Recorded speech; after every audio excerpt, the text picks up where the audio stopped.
Hey guys, it's Terry. So great to see you. I did something this morning that was very odd. And it's odd for me because it is breaking a pattern. So normally what I do is I have my morning routine. Usually check my email. I go through Instagram engagement. I'll go through Facebook engagement just to sort of see if there is anybody who has any questions or how I might be able to inspire or help somebody. And I was just about to sit at my laptop this morning and get to work, and I was very much called to prepare for my new moon ceremony, which is tonight. And I created my very first sigil, which is a symbol that represents a power statement. And there's a whole process to creating a sigil, and basically it harnesses energy. And I'm all about the energy. Now, I am not a witch per se. I've joked around that I am a Jew witch because I'm Jewish. That's my religion. I'm Jewish, but I'm very spiritual.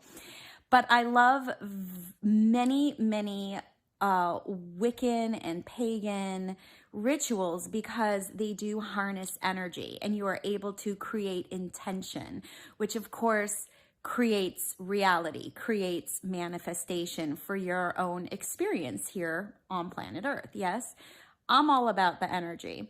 So I do kind of joke around that I'm a Jew witch, but I'm not, by religion, I'm not Wiccan, I'm not pagan, none of those things. But sigil making for me has really come into my forefront as a way to harness energy. So I created my first sigil about a week or so ago, and since it's new moon tonight, and I believe it's in Taurus, I went ahead and carved that sigil into a candle.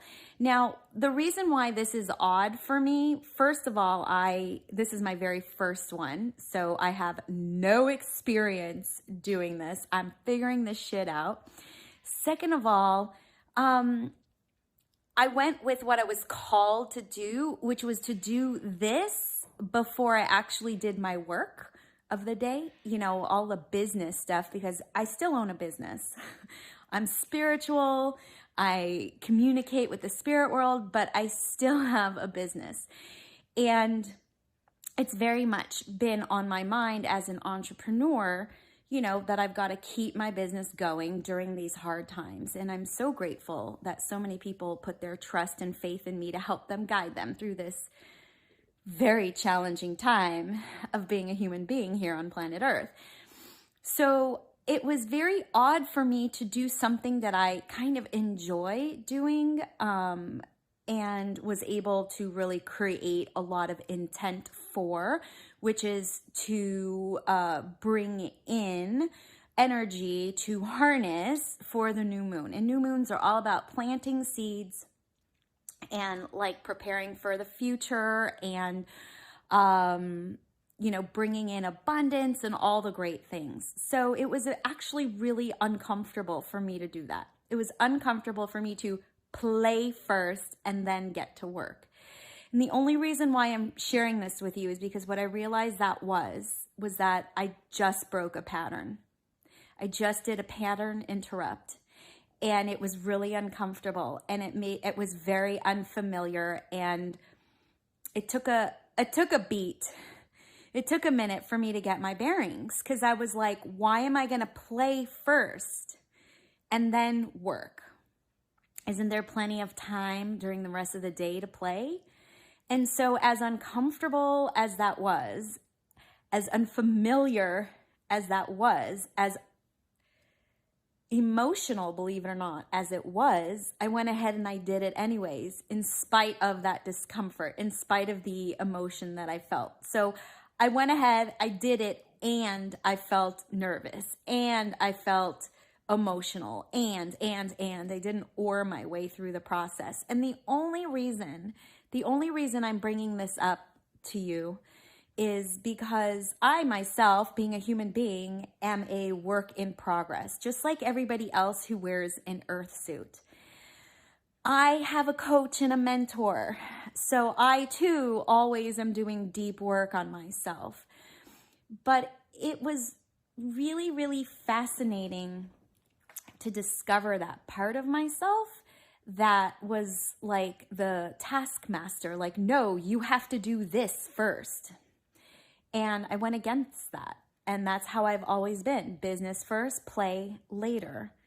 Well, it was a very eye-opening experience, and I survived it. Like, I'm totally fine, and there's still plenty of time in the rest of the day for me to get to work.